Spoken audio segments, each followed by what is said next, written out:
Quando a gente pensa em mediação, logo nos vem à cabeça um monte de caminhos possíveis, né? Tanto que quando alguém pergunta o que é mediação, a gente já entra na pergunta de milhões.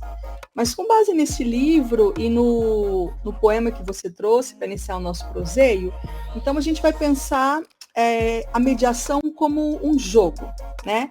E o mediador, esse sujeito, não como uma ponte pelo qual o leitor atravessa caminhos já pré-estabelecidos por ele, mas sim vai numa embalada, né, junto com esse mediador. Então nós vamos pensar a literatura como um elo que vai oportunizando que o leitor compreenda como se constitui o arranjo dessa obra literária e dessa forma brinque com ela.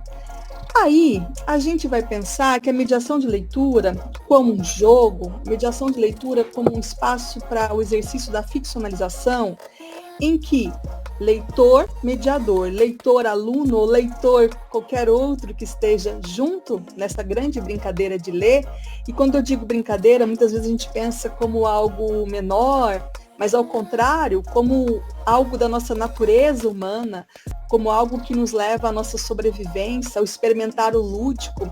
Falamos hoje no início do Antônio Cândido, e no Direito à Literatura ele diz que não dá para viver um dia inteiro sem um pouquinho sequer do exercício da fabulação. Então, pensando em tudo isso, eu resolvi, então, sair da teoria e um pouco para a prática. E trouxe esse livro da editora que chama Hora do Jogo. Então, a gente vai pensar sobre o que é mediar e essas possibilidades a partir dessa obra da Patrícia Alberbach. Então, logo que a gente olha para a capa, então a gente consegue reconhecer aqui, né, duas crianças. E aí já poderíamos começar esse jogo com essa conversa. E o que vocês estão vendo? Né? Eu vou colocar aqui nesse exercício do mediador que já está provocando. Que título é esse? O que significa Hora do Jogo? O que a gente está vendo aqui? Então, com as respostas, a gente imagina que se chegaria à descrição de duas crianças com touquinha de banho, e aqui parece que tem um negócio branco e tem mais alguns personagens. Quando a gente abre o livro inteiro e olha para a capa e para a quarta capa, a gente vê que tem uma pequena sinopse. Está escrito: para quem gosta de esporte, até o banho vira um clássico. Então aqui a gente já tem uma deixa do que possível seja essa Hora do Jogo. Então eu vou ler um trechinho, mas antes eu gostaria de folhear algumas páginas. Então logo que a gente inicia, passa pela folha de rosto, ali antes da dedicatória, que é um pouco na folha de crédito, a gente já vê um banco, um balde, um patinho e 2 chinelos.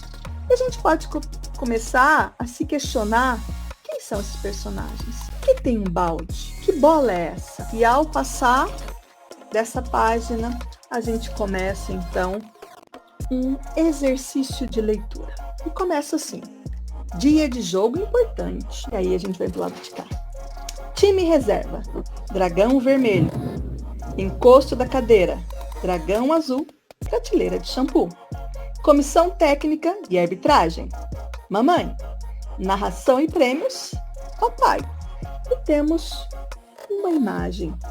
Então, já aqui, nós começamos a brincar de levantamento de hipóteses, de inferência, de um poder ser, de um faz de conta, de compreender o que está acontecendo.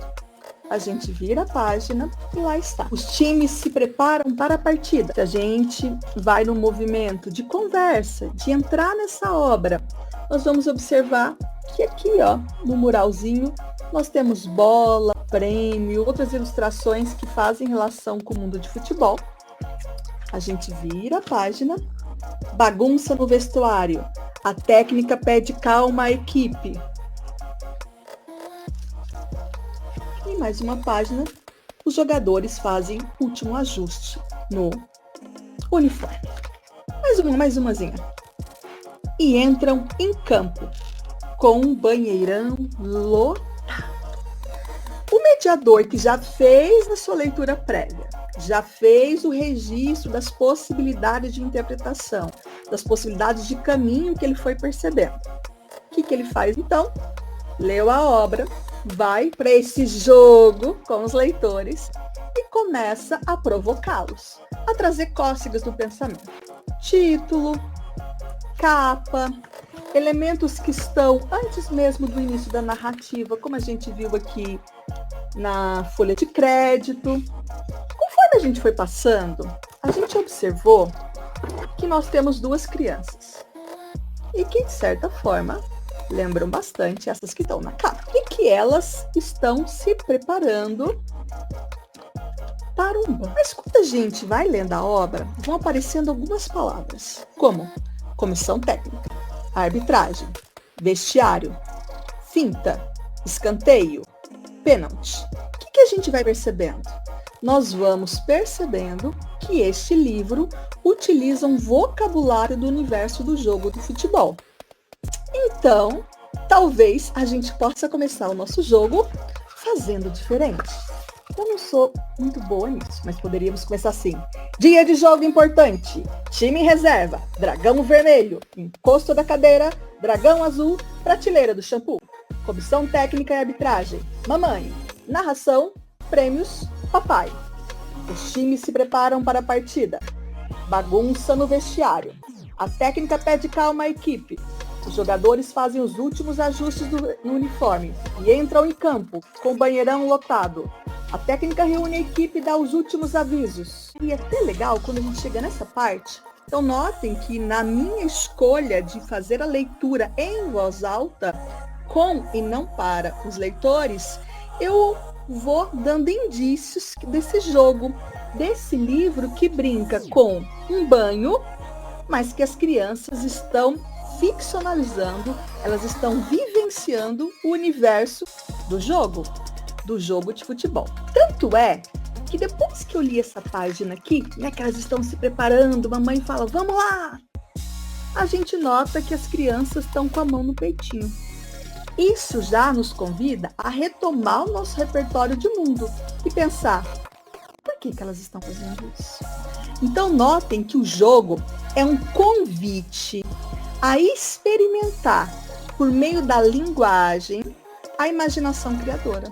Então, nós temos palavra e imagem aqui, tá? Nesse livro, nos convidando a falar, presta atenção, olha o que está acontecendo.